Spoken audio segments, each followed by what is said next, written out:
Good evening, residents of Everett, Washington. I'd like to call to order the Everett City Council meeting of June 21st, 2023.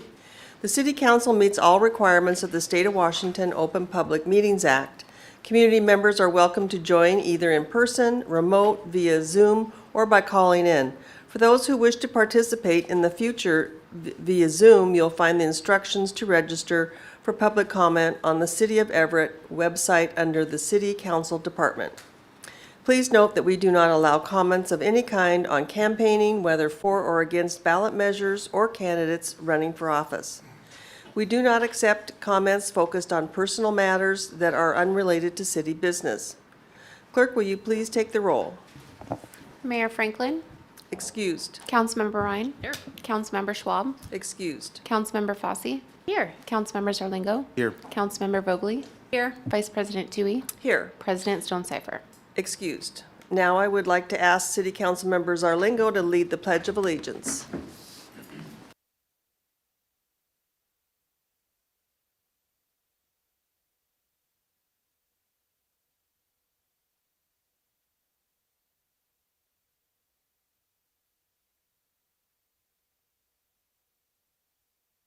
Thank you. Now I'd like to ask Councilmember Vogely to please read the land acknowledgement.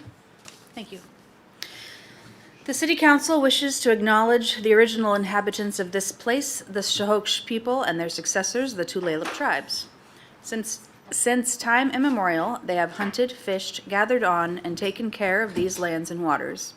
We respect their sovereignty, their right to self-determination, and honor their sacred spiritual connection with the land and water. We will strive to be honest about our past mistakes and bring about a future that includes their people, stories, and voices to form a more just and equitable society. Thank you for that. Do I hear a motion for the approval of the minutes for June 14, 2023? Councilmember Ryan moves approval of the June 14, 2023 minutes. Thank you. Seconded. We have that. Clerk, will you please take the roll? Councilmember Ryan. Yes. Councilmember Fossey. Yes. Councilmember Zarlingo. Yes. Councilmember Vogely. Yes. Vice President Toohey. Abstain. Hi, Angie. Good evening. Do we have anyone signed up to speak this evening? Good evening, Vice President Toohey. We have one individual in chambers that wishes to speak when we get to agenda item 6. Okay, great. With that, we'll move on to council comments and liaison reports. And tonight, I'd like to start with Councilmember Vogely.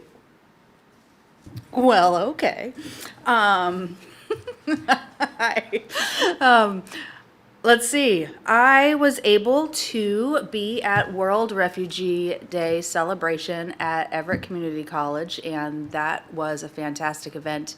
And I was very happy to be able to speak on behalf of the city, and just, it was thrilling. We've welcomed quite a number of refugees to our community, and I just want to put that out there. And happy Juneteenth. I know that was a few days ago, and yeah, so have a wonderful evening. Thank you. Councilmember Zarlingo.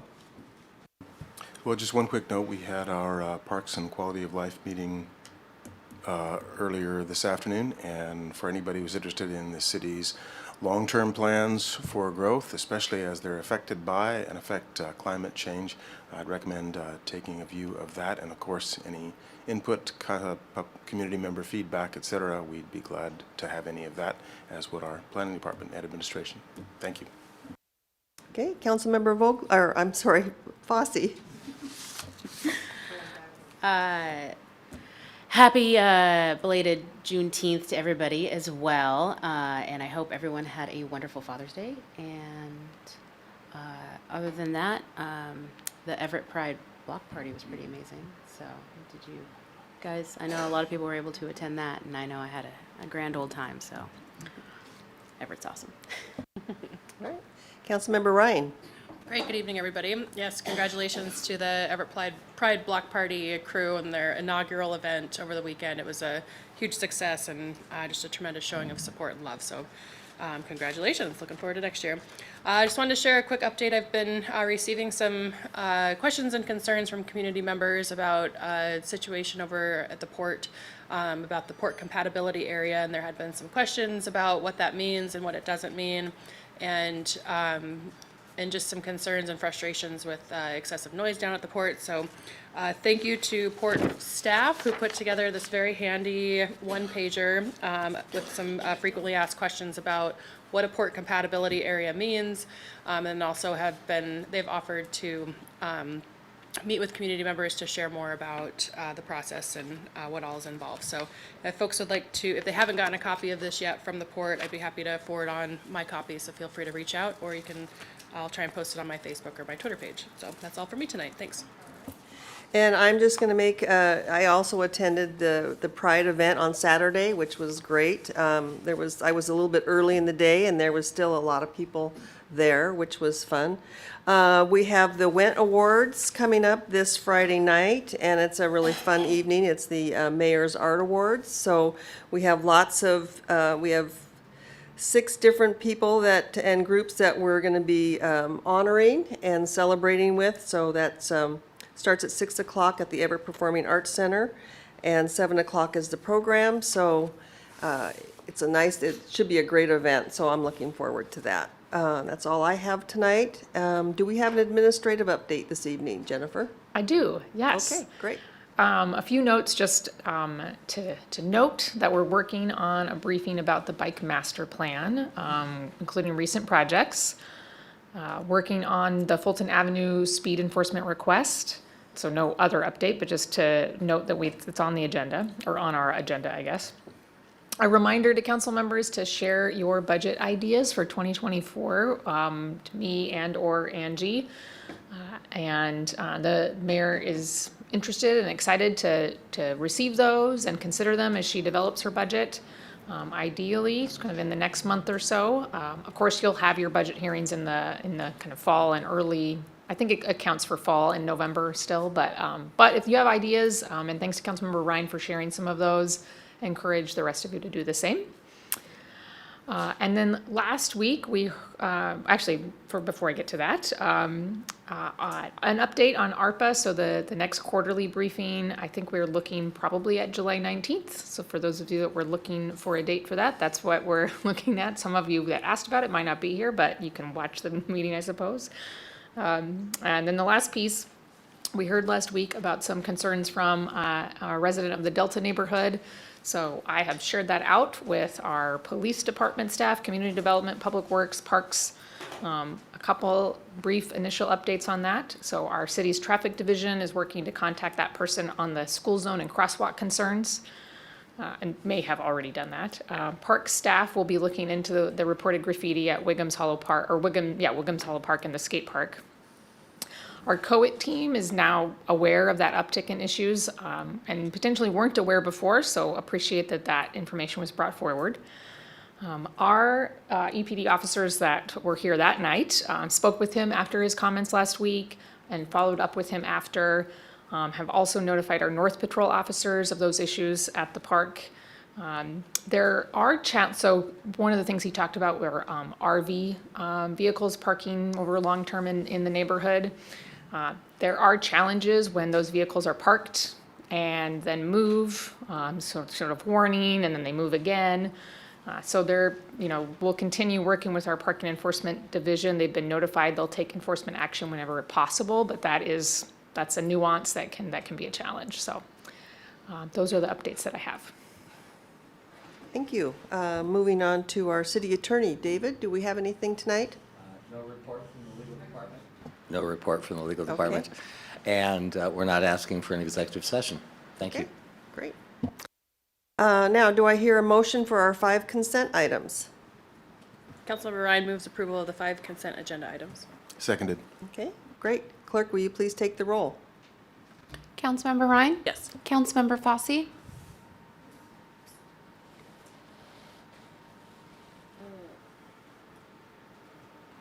I'm sorry, clarification, the 2023 Defense Community Infrastructure Program. We'd be happy to take a question on it if the I had if that's all previously right. written in about removing that item Oh, to I didn't- Angie and to get, Didn't get that. I don't know if we probably didn't interpret it as a request to remove it from the consent agenda. I was asking for a briefing But- of what that was about. Chief DeMarco is here and would be happy to, sort of give us some, I know that he would be happy to give a summary, and if you have questions about it too. Just a If- brief one. Yeah. That's, Okay, so that's I'm surprised to see it on there, so that's why I Okay, stopped, I'm yeah, sorry. I didn't get the word, so, okay. Chief? I think we should have you give a briefing, and then we'll come back. Thank you. Sure. Hi, Dave DeMarco, Fire Department. Item 6 on your agenda is authorization for the city, what's item 5? All right, item 5 tonight is ask for the mayor's authority to submit an application to the old CC, which is a branch of the Department of Defense Community Infrastructure Program for an application that seeks just short of $20 million to build a facility on city-owned property adjacent to Naval Station Everett that is a joint firefighting training facility. There's a long story that goes with this. I'm going to try to figure out a way to present this in a short, brief way, but the Navy has, since the Bonhomme Richard burned up on the San Diego Harbor in 2020, developed new interest in being able to protect their moored fleet. And in the Puget Sound region, there's nearly $190 billion of surface vessels floating around, and their expectation is that the local fire departments will be able to come in and help suppress fires if they have fires while they're moored at the base. We've been working with them for the last 3 years on large-scale exercises, but we try to do those on ships while they're being maintained, so we can't do live fire training in those vessels. We're fighting with the contractors who are trying to do billions of dollars worth of work on the vessels while they're sitting at harbor. And the Navy, the Puget Sound Naval Shipyards, and the City of Everett have a vested interest in being able to build a space for both sailors, municipal firefighters, and federal firefighters to be able to train together in preparation for a shipboard fire. The application, there's no such facility anywhere in Washington State. The only marine training facility in Washington State closed in 2020. It was at North Bend. And so there's a fairly dire need for this facility. And just to give you an idea of the application, so you're authorizing an application where we are not meeting the cost share requirement. There is a cost share requirement of 30% in most applications. We've submitted a request for waiver to the Secretary of the Navy. We have not heard back yet, and we've made a decision to submit the application with your consent regardless, in the hope that they answer. And if not, we will be back next year and propose this again. Any other specific questions? Sounds amazing. My question I have is that it had said on the report sheet that the city would be responsible for any project cost overages above the project budget. So we are, in order to be able to make application, we do have to promise that if they grant us the funds, we will actually build the project. The project budget, the detailed project budget was not included in the summary shared with you, but we have a 10% contingency built into the cost. Okay. The buildings are really fairly simple. These are metal-clad pole buildings and a pile of Connex boxes. So the building construction is not the concern. The concern is getting out of the dirt. And so we've built a lot of extra cost into what we expect to be piling supported foundations. We've already sampled the soil. We know that there's wood chips and no contamination down to a depth of about 24 feet in that location, so we're probably going to have to drive piles. So the real mystery, the only, I think, real risk that you face if we find something unexpected in the soil. But we've sampled it fairly significantly, and we're fairly confident that we can return this on budget with the contingency that we built in. That's wonderful to hear. Thank you. Councilmember Zarlingo. Since this is brought up, one of the things that I know has been, I know that there are special firefighting needs, different for businesses, different for residences, different for Boeing, and obviously different for shipboard fires. And I know fires are a special hazard when you're working on things like that, just like they are when you're working on a building.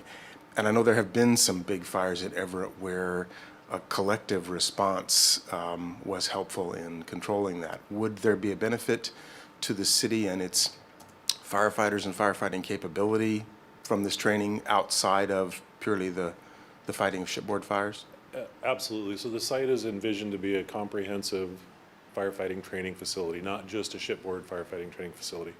I have newer versions of the artist rendering of what the prop will look like that are not included in your packet because they're only a day old.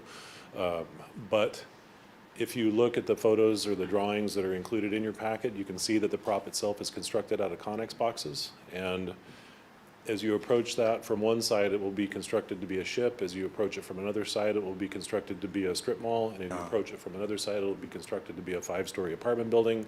And so depending on how you approach the structure, you'll be able to simulate a variety of events there. And then I know that there is a existing training facility in sort of central Everett that I know is also kind of limited, and also constructed on that site was, I think it was Claire's Place it's called. So there's very limited current training facilities. So would this in essence replace part of that near the reservoir sites there? So you may not be aware, but Public Works is about to cover that training site with spoil piles from a redevelopment of the reservoir. So we're about to lose that site as a Okay, training I knew facility. I'd heard about the reservoir site, but I didn't know about the impact So on the we existing. won't have access to that for the next year. That site, the one constructed prop there was built in the 1970s and is really not functionally useful anymore. We're hopeful that we can secure federal funding for a modern facility. The city of Everett's going to have obligations to train firefighters for decades to come. And if we don't build something that firefighters can use here in the city, then we will eventually have to purchase that training opportunity from some of our neighbors who have equipment to allow that to happen. Okay, thank you. Any other questions? Thank you, Chief. Appreciate Thank it. We'll now continue with the roll call. Yes. Do you want me to start over? Sure, you can start over. Okay, Councilmember Ryan. Yes. Councilmember Fosse. Yes. Councilmember Zerlingo. Yes. Councilmember Vogely. Yes. Vice President Tui. Yes. Moving on, next is a proposed action item, which is this is the second reading, and it has been read into the record. Next week will be the third and final reading, along with a public hearing. And I believe we have one speaker tonight on this item. We do, so if Sally could please come to the podium. Great.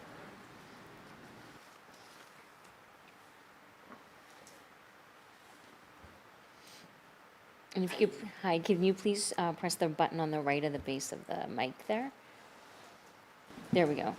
And then state your full name, city of residence, and you have 3 minutes to speak. Okay, Sally Brewers, Everett, Washington. I just moved to North Everett because it's closer to my job and closer to my grandkids. And I moved into this little ghetto mobile home park at 1131 Pine. It shares it's a U-turn road with the mobile court being up above, and down below is parking for the park. It's right on Wiggum's Hollow. It's adjacent to the playground, 1 block from the school. I've been there for 3 months, all day, every day. There's a motorhome and a lady in a Subaru that are selling heroin and fentanyl. Every day, all day, every day, all day. At night, there's parking restrictions from 10 p.m. to 6 a.m., and they pretty much ignore them. Sometimes they will pull around the corner onto 12. In the morning at 6 or even 5, they're right back again.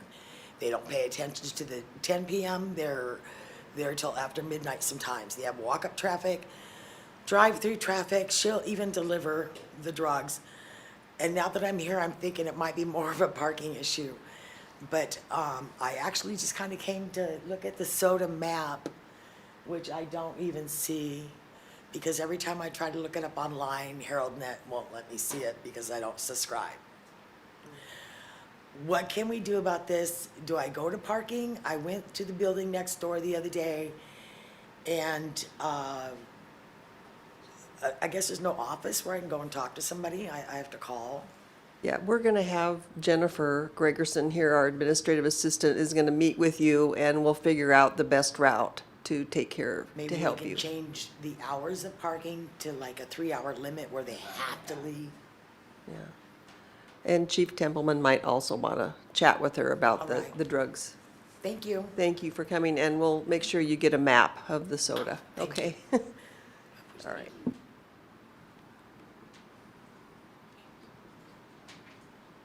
Okay, hang on, I gotta get this timer stopped. There, okay. All right, anything else? And Anyone that's else? all Okay, we have for tonight. great. So are there any questions or comments from council on this item that will come back next week? Councilmember Fosse? I wanted to just quickly say welcome to my new neighbor that just spoke.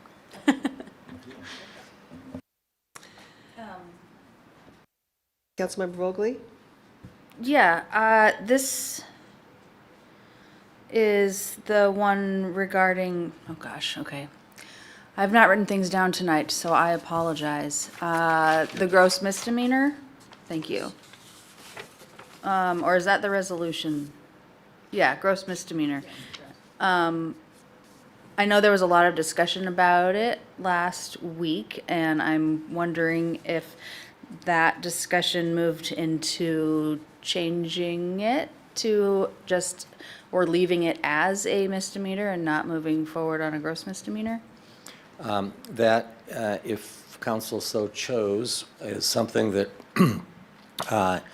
you could move tonight to amend, probably easier for third reading next week to do the amendment, when I believe Lacey Offit, our prosecuting attorney, who is more knowledgeable about this than I am, will be here to answer questions. But I know Councilmember Fosse brought this up last week when I was not here.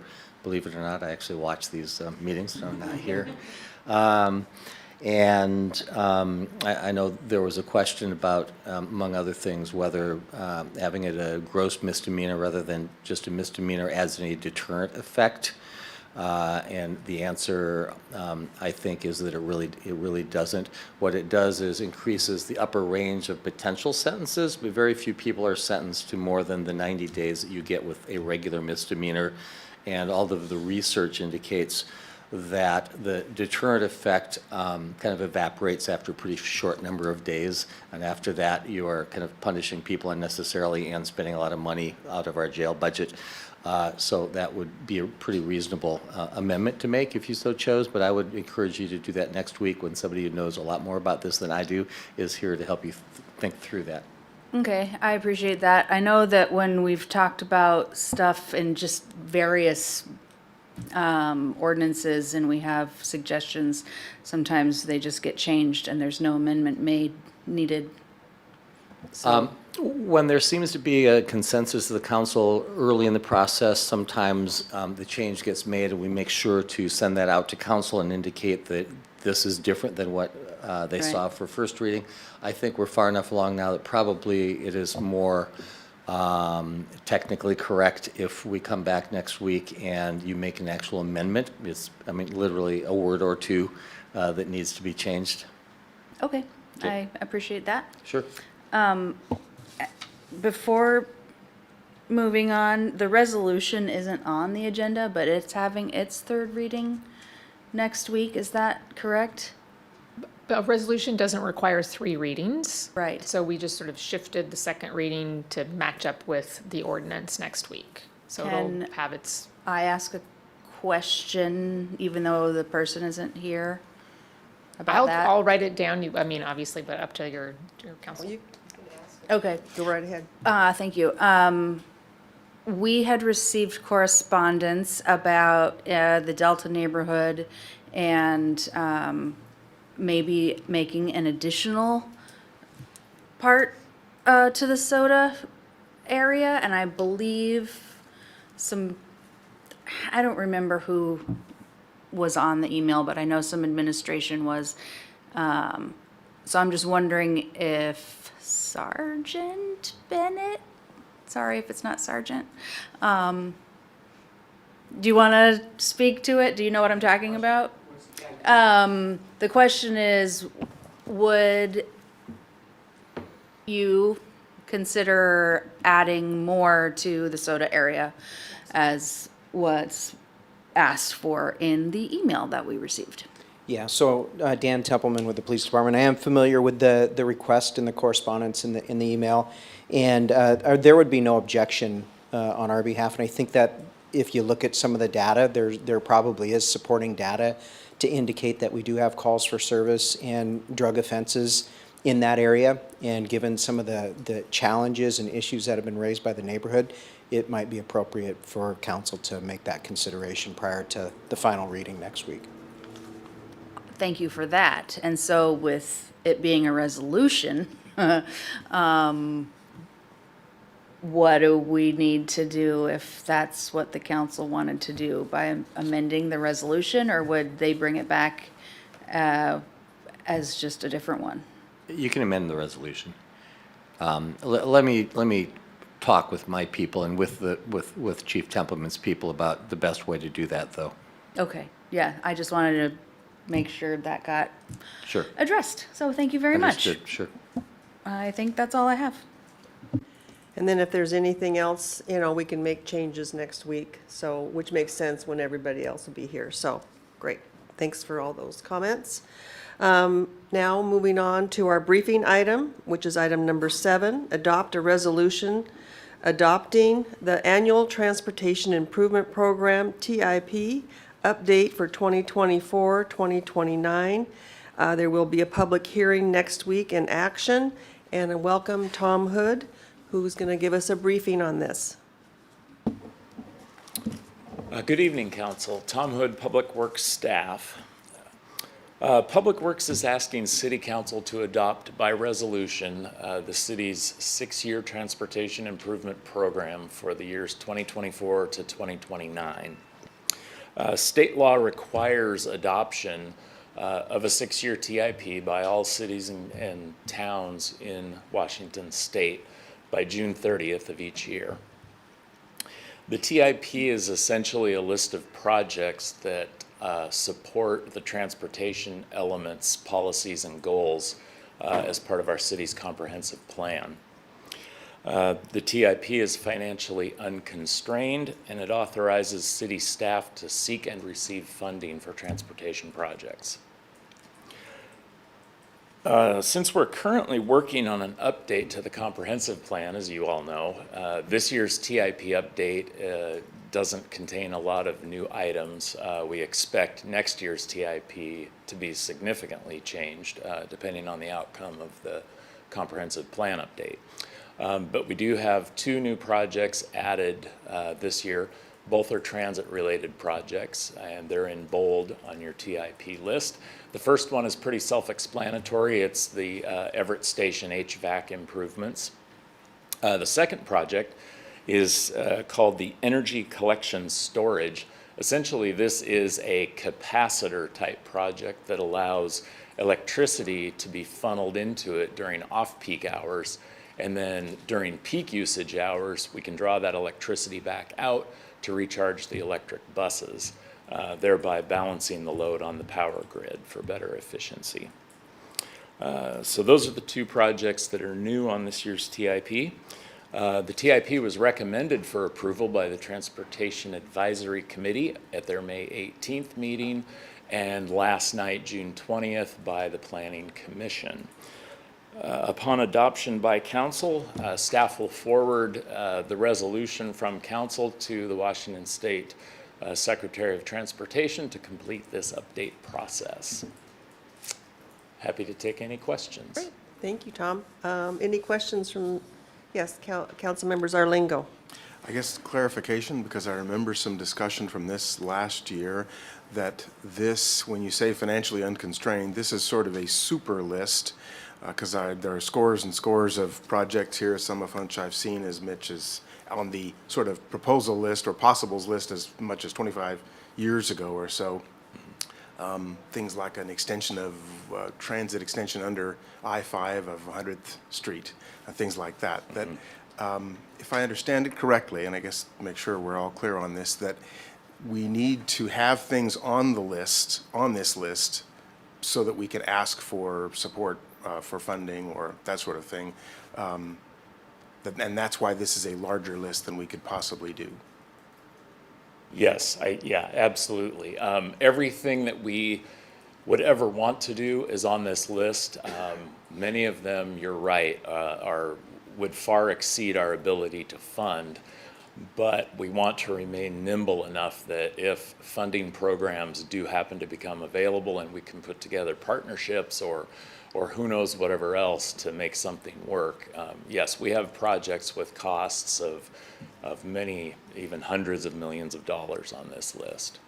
Well, I think the other reason I'm sensitive to this is that as part of the Transportation Policy Board, I know that some awards are sometimes made when an entity can't use money, can't execute on a plan that they had intended to. The money comes free, but only to people who are ready to go and are approved for this. So I guess that's why it's important we approve this now and approve the super list. Yes, absolutely. It keeps us ready. Okay, thank you. Great. Any other questions? Councilmember Ryan? Great. Along that same vein, can you share some more about what some of the various funding sources are, including from the city, to complete these projects, like some of the projects? Well, there's a number of both federal and state programs. Just to name a few, there's the Safe Routes to School program from the state of Washington. There's all the Infrastructure and Job Acts programs that came out, like the new TAP, the TAP program, which funds multimodal projects. There's congressionally directed spending, what we used to call earmarks, that we've received for some bridge replacement work that's needed. So yeah, there's many programs that Public Works keeps their finger on the pulse of. And then from the city side, which funds or which budgets do the city dollars come from? Typically, they come from Fund 119, which is the Street Improvement Fund, but they could also potentially come from CIP 3, which is Joint Parks Transportation Fund. Sometimes on things like the Edgewater Bridge, where a larger local match is required, we'll use bonding to raise those funds. Okay. Does it ever come from general fund? Well, yes, the Fund 119 is a general Okay, fund. great, good. So that makes my point, which is to loop this back to our discussions about a levy lid lift and how critical it is for the public safety of the community to be able to fund road projects that we can get around the city safely. You know, looking through the list, I see some from 2009, and I'm sure there's earlier ones that are on the list too. So I think it's just very emblematic of the delayed work that the city has had to put pauses on because of our financial deficit. So just wanted to add that as another critical or pretty obvious example of the critical need for a levy lid lift. Thank you. All right. Any other questions from council? Okay, seeing none. Thank you very much, Tom. Thank you. And with that, we end the evening with no further business. We are now adjourned.